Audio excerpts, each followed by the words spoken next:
అయిపోరు. ఎవడో ఒకడైనా ఉంటాడు, దేవుని చేత రేపబడిన వాడు ఒకడైనా ఉంటాడు తరానికి.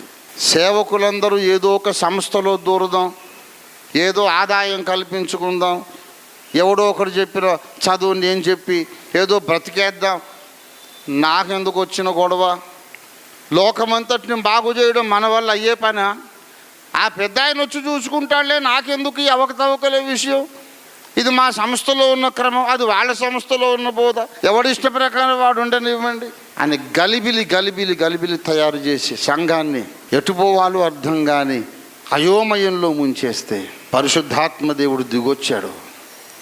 ఒరే, ఇది కాదు పద్ధతి. దేవుని సంఘము ఏది నమ్మాలో, ఎటు నడవాలో, ఏం చెయ్యాలో, ఎలా చేయాలో స్పష్టముగా ఎరిగి ఉండుట నా చిత్తము.